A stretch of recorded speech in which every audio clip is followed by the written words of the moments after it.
السلام علیکم ورحمۃ اللہ وبرکاتہ۔ میرے عزیز دوستو، قدرت نے ہر مرض کا علاج نباتات میں چھپا رکھا ہے۔ آج میں آپ کو ایک ایسا سادہ مگر بے حد مؤثر نسخہ بتانے جا رہا ہوں جو معدے کی خرابی، گیس، تیزابیت، بھوک کی کمی اور نظام انضام کی کمزوری کے لیے قدرتی نعمت ہے۔ یہ 3 چیزوں پر مشتمل ہے۔ سب سے پہلے آ گیا بکھڑا، جس کو کہتے ہیں گوکھرو، وہ 100 گرام لینا ہے۔ کاسنی کے بیج 50 گرام لینے اور سونف 50 گرام۔ ان کو اچھی طرح سفوف کر لیں۔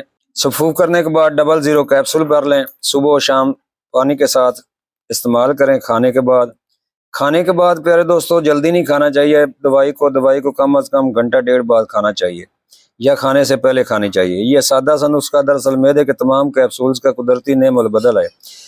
جو اینٹی بایوٹک کھا کر تھک گئے ہیں وہ یہ استعمال کریں، انشاءاللہ ان کا وہ بھی چھوٹ جائے گا اور معدہ بھی ٹھیک ہو جائے گا۔ نہ صرف معدے کی گرمی کو دور کرتا ہے بلکہ جگر کو طاقت دیتا ہے، پیشاب کی جلن ختم کرتا ہے اور بدن سے فاسد مادے خارج کر کے چہرے پر قدرتی نکھار لاتا ہے۔ گردے کی پتھری کے لیے بہت مؤثر ہے، گردے کے درد کے لیے بھی یہ مؤثر ہے۔ یہ نسخہ ان لوگوں کے لیے نعمت غیر متربکہ ہے جو ہر وقت بد ہضمی، جلن، افارہ اور بھاری پن سے پریشان رہتے ہیں۔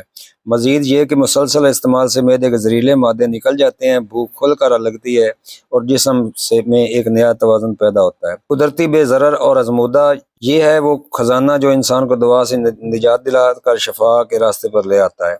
آخر میں ہمیشہ یاد رکھیں، جو سیکھا ہے دے کر جانا ہے، انسانیت کے لیے اور آنے والی نسل کے لیے۔ آپ سب کا دوست، آپ کا بھائی حکیم طارق جوید، مہر نباتات و کشتہ جات، المعروف طارق پتال جنتر مشین والے۔ والسلام۔